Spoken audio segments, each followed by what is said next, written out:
वंचित बहुजन आघाड़ी के राष्ट्रीय अध्यक्ष प्रकाश अंबेडकर पहुंच चुके हैं। उनका चॉपर जो है आपको हमारे पीछे नजर आ रहा होगा कि यहाँ पर वो अभी पहुंच चुके हैं और यहाँ से अभी वो निकलकर जो है नेहरू ग्राउंड पर पहुंचेंगे और वंचित बहुजन आघाड़ी के उम्मीदवार जगन सोनवणे इनके लिए वहाँ से प्रचार प्रसार करते हुए आपको नजर आएंगे।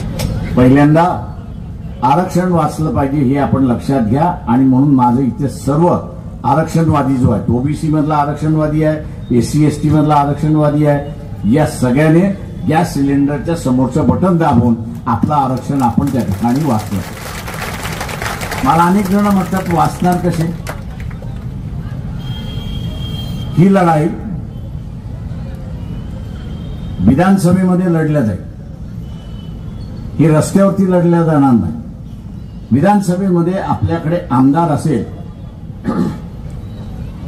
तर ज्याला कोणाला सरकार करायचं त्यांनी सरकार करावं, ज्याला कोणाला सरकार करायचं त्यांनी सरकार करावं, पण त्याला सरकार करताना आपण एक आठ घालणार की विधानसभेमध्ये ठराव झाला पाहिजे की सुप्रीम कोर्टाने हे असणारा वर्गीकरणाचा निर्णय दिलेला आहे, क्रीमी लेअरचा निर्णय केलेला आहे, तो महाराष्ट्र शासन मानत नाही, त्याला फेटाळून लावतो। फेटाळण्याचा अधिकार हा फक्त पार्लमेंटला आहे आणि विधानसभेला, हे आपण लक्षात घ्या। आणि म्हणून तिथे फेटाळायचं असेल तर आमदार असणारा अत्यंत महत्वाचं अशी असणारी परिस्थिती आहे। दुसरं, इथल्या असणाऱ्या मुस्लिम समाजाला माझं असणारं आव्हान आहे की मागची 5 वर्ष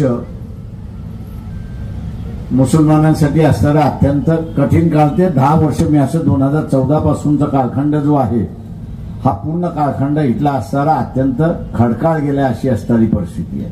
मॉब लिंचिंगचा प्रश्न आला, दुहेरी कायद्याचा प्रश्न आला, कुठेतरी डावलण्याचा प्रश्न आला, टिपू सुलतानचा प्रश्न आला, त्याच्यानंतर असणारा औरंगजेबाचा प्रश्न आला आणि यानं त्या तऱ्हेनं मुस्लिम समाजाला कशा रीतीने बेटीस धरता येईल, जेलमध्ये टाकता येईल अशी असणारी परिस्थिती आहे।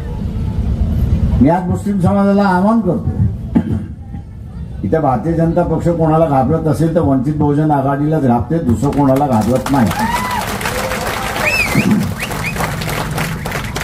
दुसरं तिसरं कोणालाच घाबरत नाही।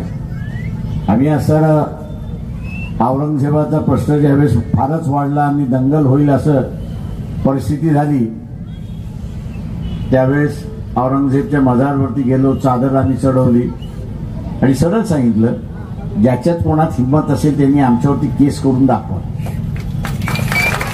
आता इथे शिवाजी महाराज असतील, संभाजी महाराज असेल, टिपू सुलतान असेल, अकबर असेल, औरंगजेब असेल, ते ह्या मातीमध्ये जन्मले, त्यांच्या आपसामधल्या लढाई झाल्या असेल हा वेगळा भाग, पण ते या मातीतले, तुम्ही त्याला नाकारून चालत नाही आणि पूर्ण वातावरण बदललं अशी असणारी परिस्थिती आहे। मी मुस्लिम समाजाला सांगू इच्छितो की मोहम्मद पैगंबराच्या नावाने असणारं उलट सुलट लिहिलं जातं। निपुर शर्मा नावाची असणारी एक महिला आपण बघितलं असेल की तिने जे लिहिलं ते मी इथे बोलणार नाही, एका ती काही सभ्य माणसं ती भाषा वापरणार नाही, ती शब्द वापरणार नाही, परंतु अत्यंत खालच्या भाषेमध्ये, हलक्या भाषेमध्ये मोहम्मद पैगंबरांबद्दल लिहिलं। अनेक जण कोर्टामध्ये की तिला पकडा, तिला अमुक करा, तिला हे करा, शेवटी कोर्टाने सांगितलं की कायदाच झालेला नाही तर आम्ही त्यांना पकडणार कसं काय, आणि म्हणून तिच्यावरती कारवाई झाली। हे लक्षात आल्यानंतर आम्ही विधान परिषदेमध्ये मोहम्मद पैगंबर आणि इतर देवदेवता जे आहेत, ज्यांचे जे कोणी मानत असतील ज्यांना, त्यांच्याबद्दल वाईट लिहिलं, गैर लिहिलं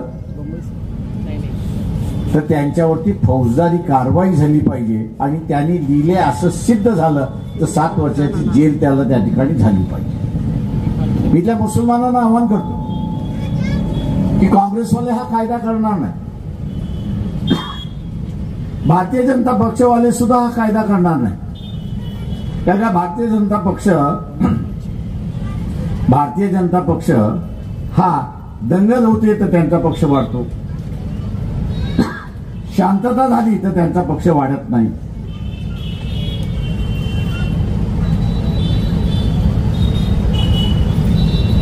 शांतता झाली तर त्यांचा पक्ष वाढत नाही, म्हणून दंगल करणं हा त्यांचा भाग गुन्हा आहे आणि म्हणून ते कायदा करणार नाही. काँग्रेसवाल्यांची मध्ये हिंमतच नाही असा कायदा काढण्याची.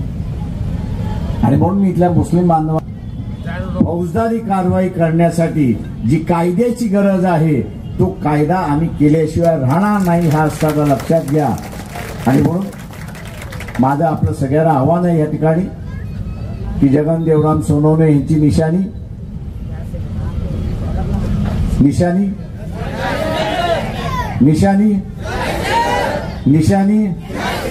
किंवा गॅस सिलेंडर समोरचं बटन दाबून आपण त्यांना प्रचंड मताने विजयी करा हे आवाहन करतो आणि मी आपली सगळ्यांची रजा घेतो.